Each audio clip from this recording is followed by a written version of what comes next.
The fire had devoured everything. What once stood as a quiet home in a wooded area now smoldered in ruin, reduced to blackened timbers and ash. Among the devastation, a lone figure emerged, burned, bruised, and trembling. A German shepherd, eyes wild and haunted, was pulled from the wreckage. He had no collar, no tags, no voice, only the searing memory of something lost. He was brought to Heavenwood Animal Shelter under emergency conditions. The moment he arrived, chaos followed. The dog lunged at anyone who approached. His teeth bared, body coiled like a spring. He launched into his kennel wall with such force that it cracked. Staff had no choice but to sedate him repeatedly just to clean his space. They labeled him Buddy, but most whispered another name, Monster. He didn't eat unless alone. He snarled at the sound of footsteps. When locked eyes with a handler, his growls turned guttural, a terrifying sound that vibrated through the walls. Attempts at socialization failed. He destroyed toys, shredded blankets, bent steel bowls. Day by day, hope faded. "He's not adoptable," one tech said, shaking her head. "He's broken." But then Rachel arrived, a new volunteer, quiet and observant. She didn't flinch when Buddy roared against the kennel bars. Instead, she sat on the cold concrete floor outside his cage and spoke softly, not to the dog, but to herself. She didn't try to touch him, didn't challenge his gaze. She simply opened a jar of peanut butter and set it beside the gate. Day after day, Rachel returned, sometimes with a book, sometimes just with her voice, humming half-forgotten lullabies. Buddy didn't react much at first, but then, one afternoon, he didn't bark when she approached. He watched instead, head tilted ever so slightly. It was the beginning of something fragile, something no one else could see yet but Rachel did. Beneath the fear and fury was a soul not destroyed, only lost. On a brisk Saturday morning, Rachel arrived with someone new, her 7-year-old daughter Emily. Emily was all soft steps and quiet eyes, her little hand clutching a drawing she'd worked on the night before. It was a simple picture, a girl holding hands with a big brown dog, under a sunny sky with hearts floating above them. When Rachel gently reminded her that the dog was a bit grumpy, Emily nodded solemnly. "That's okay," she whispered. "Her dogs don't scare me. I had one too." Rachel had reservations. Buddy was unpredictable, and no one, not even the staff, was permitted to approach without extreme caution. But something about the way Emily stood there, small and steady, made her pause. Emily didn't rush. She sat cross-legged outside the kennel, just as her mother had. She didn't speak loudly. She didn't extend a hand. Instead, she pressed the drawing against the bars and said, "This is you, Buddy. I drew you because I think you're lonely like me." And something shifted. Buddy didn't lunge. He didn't growl. He stood still, staring at the paper with those wary, dark eyes. Then he lowered his head and inched forward, slow, hesitant. The air held its breath. Rachel blinked back tears as Buddy gently sniffed the crayon-streaked paper. Emily didn't move, just quietly began talking to the picture, to herself, to the space between them. "I know it's hard," she said, "but I think you're good. I think someone hurt you, and now you're scared. That's okay. I used to be scared too." By the end of the visit, Buddy had laid down against the gate, his body still tense, but not aggressive. Not today. It was unprecedented. No one, no handler, no trainer, no staff had seen him behave this way. But a child with soft words and wounded understanding had done what no one else could. From that moment on, Buddy looked for Emily.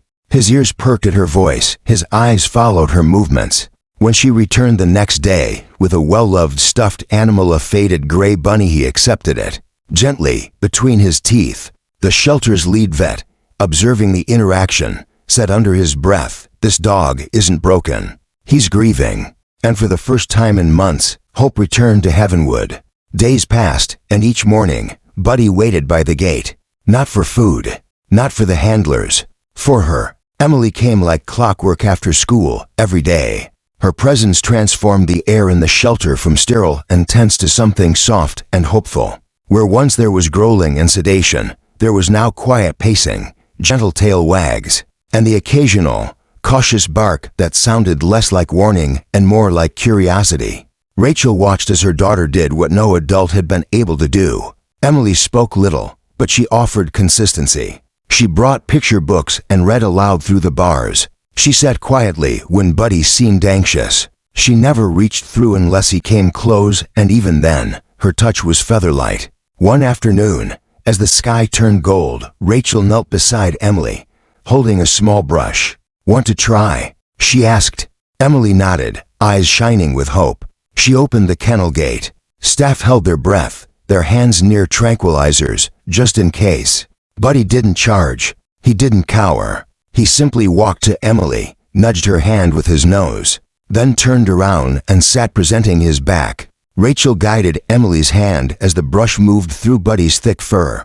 The dog exhaled, a deep, heavy sigh, as though letting go of something old and painful.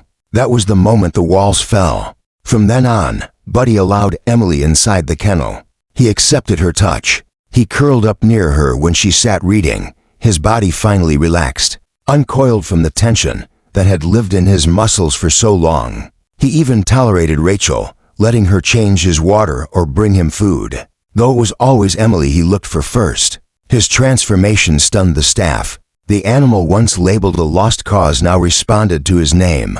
He played, cautiously, with toys. He learned to walk beside Emily on a leash.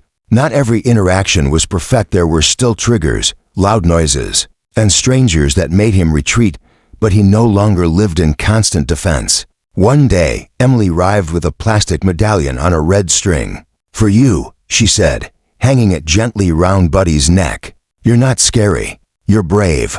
On it was written, "Hero in Training."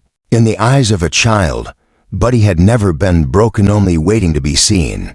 It started with a routine wellness check. The shelter's new vet technician, curious about Buddy's scars and strange behavioral cues, decided to scan his body more thoroughly. Hidden beneath the thick fur at the base of his neck was a microchip, one no one had found before. Rachel received the call just as she and Emily were finishing Buddy's evening walk. Around the back field, the shelter manager, eyes wide with surprise, handed her the scanner report. "We found Buddy's original owner. The name was Mr. Jenkins, a man from 3 counties over. Records showed he had reported Buddy missing nearly a year ago, after a fire had destroyed his rural property. According to the file, Buddy had been presumed dead, but now against all odds he was alive." Rachel's heart clenched. So did Emily's tiny fist, gripping Buddy's leash. "Does that mean he has to go away?" "I don't know, honey," Rachel whispered. "We'll see." 2 days later, Mr. Jenkins arrived. He was in his 60s, weathered and quiet. His hands trembled as he approached the kennel where Buddy sat, alert, but not aggressive. His eyes flicked between the man and Emily. "I thought I lost you," Mr. Jenkins murmured, kneeling. "You were just a pup when the fire hit. I never found you. I searched for weeks." Buddy stepped forward slowly, cautiously. He sniffed Mr. Jenkins' hands. He didn't growl. He didn't retreat. There was recognition there, something deeply embedded in scent and memory. He let the man pet him. A soft whimper escaped his throat. Emily stood just outside the gate, her face pale, her fingers twitching at her sides. Mr. Jenkins noticed. She's the one who helped him," Rachel nodded. "She changed everything." Mr. Jenkins looked at Buddy again, then at Emily. Then he said something no one expected. "You choose, boy. I'll respect it." The shelter fell silent as Buddy turned toward Emily. She didn't move, didn't call his name, but Buddy walked to her anyway, slowly, deliberately, and sat at her feet. He looked up at her, then nudged his head beneath her hand. He had made his choice.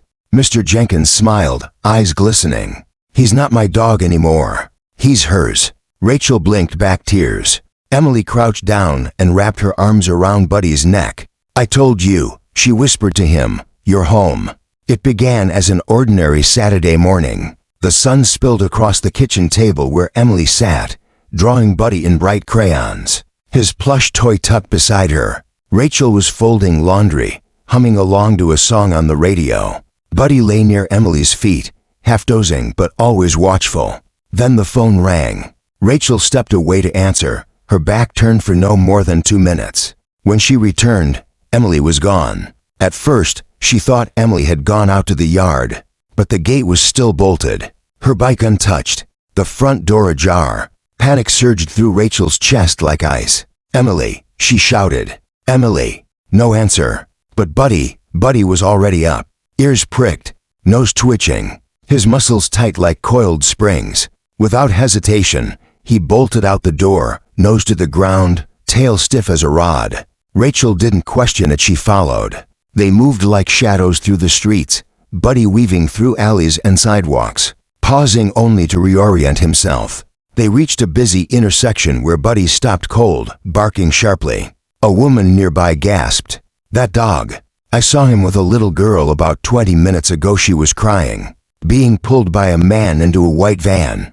Rachel's blood turned to ice. "Which way did they go?" The woman pointed. Buddy had already taken off again. They ran for what felt like miles, past the edge of town and toward the outskirts, abandoned warehouses and industrial lots. Finally, Buddy skidded to a stop outside a crumbling courtyard hemmed in by fencing. He barked wildly, then whined, circling a locked storage shed. Rachel climbed over the gate without thinking, Buddy close behind. She yanked the door and there she was, Emily, curled in the corner, eyes wide with fear. A rope lay loose at her side. She was unharmed but shaken. "Mommy," she cried, running into Rachel's arms. Rachel sobbed, clutching her daughter fiercely. Buddy whined and licked Emily's face, refusing to leave her side.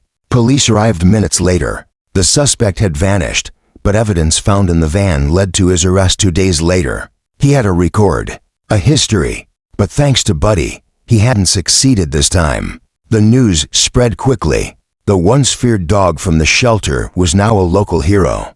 But to Rachel and Emily, he was something more. He was family. In the days following Emily's rescue, Buddy's name filled local headlines. From shelter threat to local hero, read one.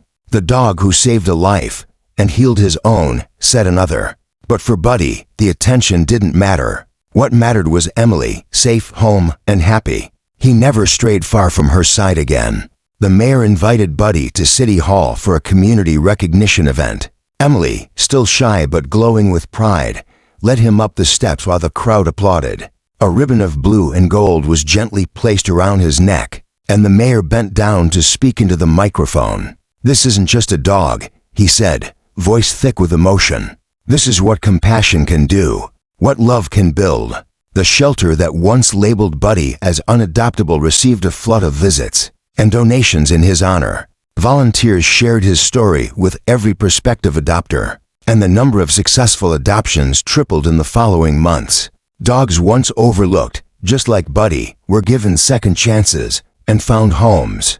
Rachel began visiting schools with Emily and Buddy, teaching children about animal behavior, trauma, and healing. They created a small nonprofit, Buddy's Bridge, to support shelters and fund training programs focused on fear-based aggression. In Rescue Dogs, Emily's childlike explanations about how to talk with your heart, so dogs can hear it, touched everyone who listened. One particularly rainy afternoon, after speaking to a class of 5th graders, Emily knelt down beside Buddy and whispered, "They're listening now, Bud. Just like you listened to me." Buddy nuzzled her hand, his once wounded eyes soft and warm. Over time, the nightmares Emily once had began to fade. The fear she used to carry in her small shoulders melted under the weight of trust. It became clear to Rachel that this dog had not just saved Emily physically. He'd helped her reclaim her courage. And as for Buddy, his eyes no longer darted at every noise. He no longer paced the corners of rooms or growled at shadows. The walls he'd built to survive had crumbled, brick by brick, under the gentle pressure of love. He was still cautious with strangers, but with Emily, he was whole. Years passed, the seasons changed, and so did Emily, from a timid little girl to a confident young teenager. But one thing never changed. Buddy remained her shadow, her guardian, and her truest friend. By the time Emily turned 14, Buddy's muzzle had grown silver. His steps, once steady and sharp, had become slower, more deliberate. He no longer chased after birds in the backyard or leapt onto the couch in a single bound. But every night, without fail, he curled beside her bed, placing his head gently on her feet like he had done since the beginning. Rachel often watched them from the doorway, heart swelling with both gratitude and the quiet ache of knowing That time was beginning to slip through their fingers. One evening, as a soft spring rain tapped against the windows, Emily sat cross-legged on the floor beside Buddy. She read aloud from one of her journals, filled with entries about their adventures, her fears, her hopes, and everything Buddy had helped her face. His ears flicked at the sound of her voice, though his eyes stayed closed. "You don't have to protect me anymore," she whispered, her voice trembling. "I'm okay now. You can rest." That night, Buddy didn't stir. He passed peacefully in his sleep, curled in the same spot he'd always claimed, close enough to feel her heartbeat. His body was still, but there was a gentle calm to his face, as if he knew he had fulfilled his purpose.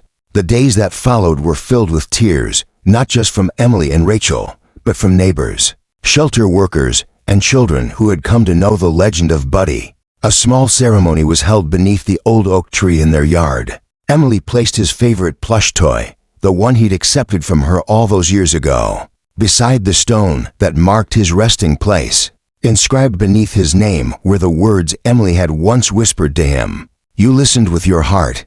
Now the world listens for you." And so, Buddy's legacy lived on, not only in memories, but in every frightened animal given a second chance, in every child who learned that healing was possible, and in every quiet act of love born from his story. Because in the end, Buddy wasn't just a dog who had been rescued.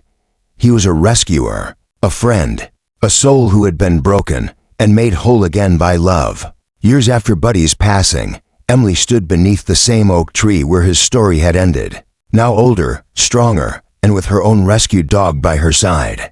The backyard had been transformed into something beautiful, a peaceful garden, lovingly named the Garden of Second Chances. It wasn't just a tribute to Buddy, it was a sanctuary for animals and people who had been hurt, lost, or forgotten. Rachel and Emily, now partners in compassion, had created a small rescue shelter on their property, inspired entirely by the dog who had once been called dangerous and unadoptable. Every year on the anniversary of Buddy's passing, families gathered in the garden to light lanterns and share stories of hope.